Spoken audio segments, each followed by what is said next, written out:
এই দেখেন ভিক্ষুক কয় রকম ভিক্ষুক তিনটে এই যে একটা এই যে ভিক্ষুক আছে সাইকেলে একটা আছে ওই যে হাইটে আসছে আর একটা ওই যে ঝুলা কান্দে চলে আসো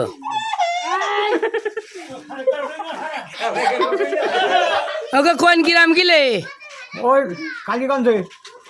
কালীগঞ্জে গেলে ভিক্ষা করতে হ্যাঁ। আর কোয়ারটি খুঁজেছে গো ও হইলো 2.5 মণ মতন হইলো তা বেশি।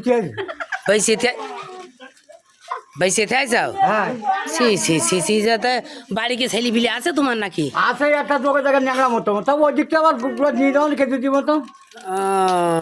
আর এগুলো টাকা বানালাম 3,500 টাকা বেঁচেছি। 3,500 টাকা বেশি চাও তো আমাকে বাড়ি তো সে ওই বৌমা নেই না না ও অর্ধেক মুঝে তাহলে অর্ধেক জানতো।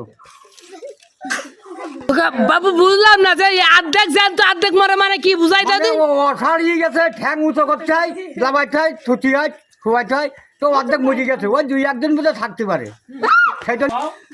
তুমি তো ভালো মানুষ তো তুমি এই দেখো দিন কত সুন্দর সাইকেলে তুমি একবার বেড়াতে তোমার পা হাত পা ভালো সাইকেল থুয়েতে এক জায়গায় বেরিয়েছে এই অঞ্চল মারিয়ে তো আবার সাইকেলে উঠি, ওই হাঁটিয়ে বেড়াই কষ্ট হয় বেশি বুঝে সাইকেলে বেড়াই। আর ওই মাল মাত্রা হয় বেশি তা সাইকেলে করে নিয়ে আসি। আরো গামলা নিয়েছি ওই কয় জায়গাতে ভাত মাছ নেওয়া গামলা খেয়ে। পিছনে তো ভালোই দেখলাম গামলা দিয়ে বোতল দিয়ে বাস্তাতে সব তাহলে বেশিই দিয়েছা সব দিতে আছি। আর একটু তেল মাল নিতে মিলে একটু ফিরান তেল আর একটু সরষের তেল নিতে মিলে 2 বোতল জোগাড় করেছি। দেখি যাও বড় বা মজে যাচ্ছে তো একটু মাথার তেল দিতে হয়, বুক টুকি টানতে হয় একটু।